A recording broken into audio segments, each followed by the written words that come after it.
Nakatutok ang pamahalaan sa mga reforma para makabuo ng job opportunities dito sa Pilipinas. Layunin kasi ng pamahalaan na balang araw ay hindi na kailangan mag-ibang bayan ng mga Pilipino. Nagbabalik si Kenneth Pasyente ng PTV sa Balitang Pambansa. Tiniyak ni Pangulong Ferdinand R. Marcos Jr. na patuloy ang pagbuo ng pamahalaan ng mga hakbang para mapabuti ang kapakanan ng mga OFW. Kasabay yan ang pangunguna niya sa 2024 Presidential Awards for Filipino Individuals and Organizations Overseas. Ayon sa punong ehekutibo, patuloy ang pakikipagtulungan ng pamahalaan sa ibang bansa para palakasin pa ang labor agreements para masiguro na mapoprotektahan ang mga OFW.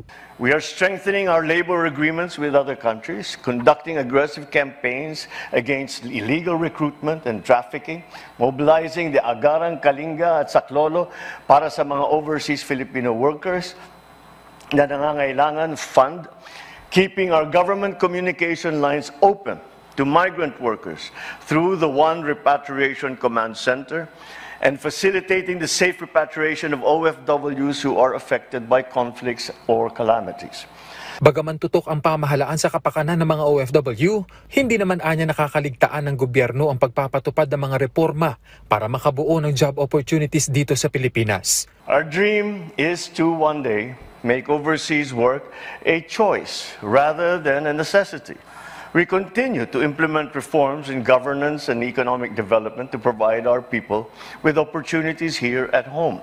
Samantala, kinilala naman ng Pangulo ang 13 overseas individuals at organisasyon na nagpamalas ng husay at nagkaroon ng malaking ambag sa kanilang propesyon at komunidad. Pinuri ng Pangulo ang mga ito sa pagdadala ng karangalan sa bansa.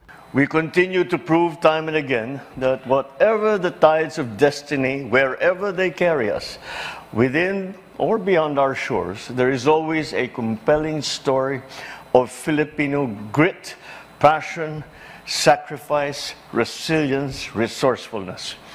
The Filipinos' competence, our work ethic, and genuine care for other people make us a truly remarkable race. Hinikayat din ng punong ehekutibo ang mga Pilipino na gawing inspirasyon at tularan ang mga awardee at ipagpatuloy ang pag-ambag sa kabuuang pag-unlad ng kani-kanilang pamayanan. Mula PTV Manila, Kenneth Pasyente, Balitang Pambansa.